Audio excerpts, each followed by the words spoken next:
NCB times ಮೀಡಿಯಾಗೆ ಸ್ವಾಗತ. ನಾನು ದರ್ಶನ್ ಹುಣಸೂರು. ಭಾರತೀಯ ಬಾಹ್ಯಾಕಾಶ ಸಂಸ್ಥೆ ಇಸ್ರೋಗೆ ವರ್ಷದ ಆರಂಭದಲ್ಲೇ ನಿರಾಸೆಯಾಗಿದೆ. 16 ಉಪಗ್ರಹಗಳನ್ನು ಹೊತ್ತು ನಭಕ್ಕೆ ಚಿಮ್ಮಿದಂತಹ ರಾಕೆಟ್ ವಿಫಲ ಆಗಿದೆ. ಹಾಗಾದರೆ ಯಾಕೆ ತಾಂತ್ರಿಕ ದೋಷ ಉಂಟಾಯಿತು, ಇದರಿಂದ ಭಾರತಕ್ಕೆ ಆದಂಥ ನಷ್ಟ ಏನು ಅನ್ನೋದನ್ನ ಹೇಳ್ತೀವಿ, ನೋಡ್ಕೊಂಡು ಬನ್ನಿ. ವರ್ಷದ ಮೊದಲ ಉಡಾವಣೆಯಲ್ಲಿ ಇಸ್ರೋಗೆ ನಿರಾಸೆ. ಕೊನೆಯ ಕ್ಷಣದಲ್ಲಿ PSLV ರಾಕೆಟ್ ವಿಫಲ. ಕಾರಣವೇನು? ದೇಶದ ಹೆಮ್ಮೆಯ ಭಾರತೀಯ ಬಾಹ್ಯಾಕಾಶ ಸಂಶೋಧನಾ ಸಂಸ್ಥೆ ಇಸ್ರೋ ಪಾಲಿಗೆ 2026ರ ಆರಂಭ ನಿರಾಶಾದಾಯಕವಾಗಿದೆ. ವರ್ಷದ ಮೊದಲ ಉಪಗ್ರಹ ಉಡಾವಣೆಯೇ ವಿಫಲ ಆಗಿದ್ದು ಕಹಿಯ ಆರಂಭವನ್ನ ಪಡೆದುಕೊಂಡಿದೆ. ಆಂಧ್ರ ಪ್ರದೇಶದ ಶ್ರೀಹರಿಕೋಟಾದ ಸತೀಶ್ ಧವನ್ ಬಾಹ್ಯಾಕಾಶ ಕೇಂದ್ರದಿಂದ ಉಡಾವಣೆಗೊಂಡಂತ PSLV C-62 ರಾಕೆಟ್ನಲ್ಲಿ ಕಾಣಿಸಿಕೊಂಡ ತಾಂತ್ರಿಕ ದೋಷದಿಂದಾಗಿ ಉಪಗ್ರಹಗಳು ನಿಗದಿತ ಕಕ್ಷೆ ಸೇರುವಲ್ಲಿ ವಿಫಲ ಆಗಿದೆ.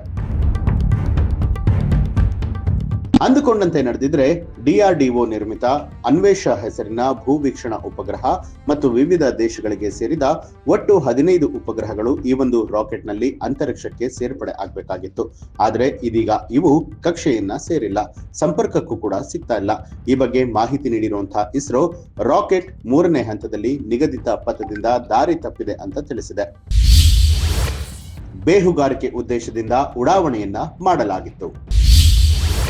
ಸೇನೆಯ ರಕ್ಷಣಾ ಕಾರ್ಯಾಚರಣೆಗೆ ಇದು ಸಹಕಾರಿಯಾಗಿತ್ತು. ಶತ್ರುಗಳ ಮೇಲೆ ಹದ್ದಿನ ಕಣ್ಣಿಡೋದಕ್ಕೆ ಸಾಮರ್ಥ್ಯ ಹೆಚ್ಚಾಗ್ತಿತ್ತು. ಶತ್ರುಗಳು ಇರುವಿಕೆ ಸ್ಥಳಗಳನ್ನ ನಿಖರವಾಗಿ ಗುರುತಿಸ್ತಾ ಇತ್ತು. ಉಡಾವಣೆ ಯಶಸ್ವಿಯಾಗಿದ್ರೆ ಸೇನೆಗೆ ದೊಡ್ಡ ನೆರವಾಗ್ತಿತ್ತು. ಒಟ್ಟಾರೆಯಾಗಿ ಇದು ಇಸ್ರೋಗೆ ಮಹತ್ವದ ಯೋಜನೆ ಆಗಿತ್ತು. ಆದರೆ ದುರದೃಷ್ಟವಶಾತ್ ನಿರೀಕ್ಷಿತ ಫಲಿತಾಂಶ ಸಿಕ್ಕಿಲ್ಲ. ಈ ಒಂದು ಮಿಷನ್ ಫೇಲ್ಯೂರ್ನಿಂದಾಗಿ ಇಸ್ರೋಗೆ ನೇರವಾದ ಹಣಕಾಸಿನ ದಂಡವಿಲ್ಲದೆ ಇದ್ರೂ ರಾಕೆಟ್ ತಯಾರಿಕಾ ವೆಚ್ಚ ಮತ್ತು ಇಂಧನ ವೆಚ್ಚ ನಷ್ಟ ಆಗಿದೆ. ಅದಕ್ಕಿಂತ ಮುಖ್ಯವಾಗಿ ಸಂಸ್ಥೆಯ ವಿಶ್ವಾಸಕ್ಕೆ ಏಟು ಬಿದ್ದಂತಾಗಿದೆ.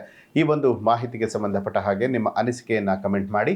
ಹಾಗೆ ನೀವಿನ್ನೂ ಕೂಡ ನಮ್ಮ ಚಾನಲನ್ನು ಸಬ್ಸ್ಕ್ರೈಬ್ ಮಾಡಿಲ್ಲ ಅನ್ನುವಂಥದ್ದಾದರೆ ಈಗಲೇ ಸಬ್ಸ್ಕ್ರೈಬ್ ಮಾಡಿ, ಬೆಲ್ ಐಕಾನ್ ಒತ್ತಿ.